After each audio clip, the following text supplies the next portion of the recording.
In my reactor, so I'm back with Pia Chapter 22, Orphans, continuing. Mrs. Hudson pressed her trembling fingers over her mouth, stumbled over the table, and sat down. Shoulders convulsed, and Nurse Wallace laid a comforting hand on her arm, and Mrs. Hudson reached over and squeezed it hard, her fingers turning red, as if the nurse were a lifeline in a storm. Pia gritted her teeth and blinked back tears. She wasn't a mother yet, but she knew the horrible, heavy heartache of grief, the jag aching hole in your chest that could never be fixed. Losing a child had to be 1,000 times worse. And seeing Mrs. Hudson's breakdown again made her think of her own mother, who would have been equally shattered to lose one of her children. To think she could be responsible for that kind of pain was almost too much for Pia to endure. "I'll go check on the girls and give you some privacy," she said. Before anyone could protest, she slipped out of the kitchen. Maybe Nurse Wallace was right. Maybe Mrs. Hudson needed to talk to another grieving mother.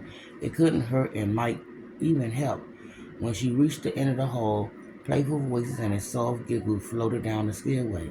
The girls were on the top steps, starting to come down. Pia hurried them back up again with promises to play hide and seek. The last thing they knew, the last they needed was to see their mother fall apart again. The next afternoon, the nurse Wallace came by to talk to Mrs. Hudson again, while Pia kept the girls occupied upstairs. Following routine, she put Elizabeth in the nursery for a nap at 2 o'clock, then went down to the pantry to get Sophie and Margaret an afternoon snack of plum pudding or fruit farina. When she got to the bottom of the steps, she overheard the women's voices drifting out of the parlor and down the hallway.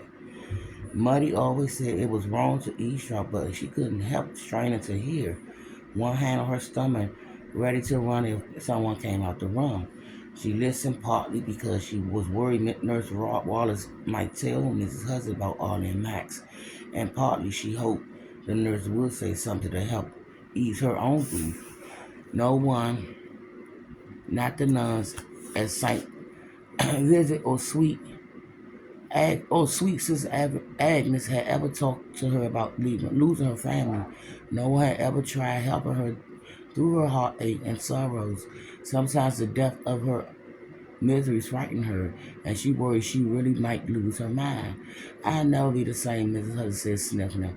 "My heart still be broken. My heart will be broken forever. Sometimes I feel so desperate I want to die, just so I could see his face again."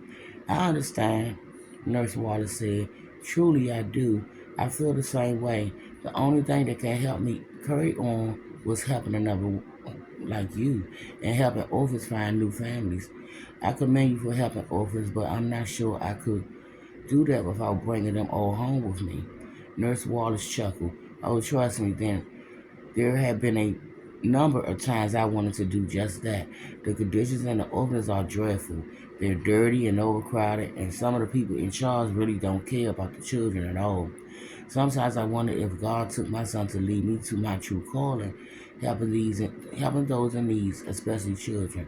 I know that sounds strange, horrible even, but there's something about putting myself aside and seeing the gratefulness in their eyes that makes life worthwhile."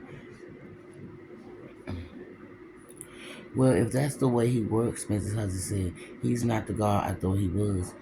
Pia had to agree with Mrs. Hudson. If God loved everyone so much, why would he purposely cause them so much pain?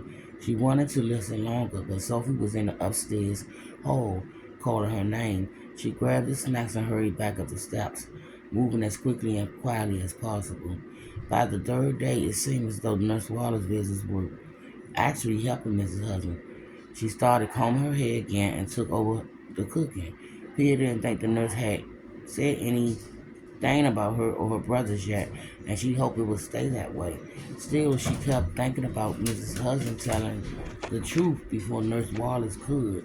And now that Mrs. Hudson had a relationship of sort with the nurse, maybe she could talk her into really looking for Arlie and Max. Maybe Dr. Hudson will help, and between the two of them, they could find out. Close this door! Something, anything to lead in the right direction. but it was too soon after Leo passing to say anything, and she always lost her nerves at the last minute anyway. And I'll be back with continuation of Pia.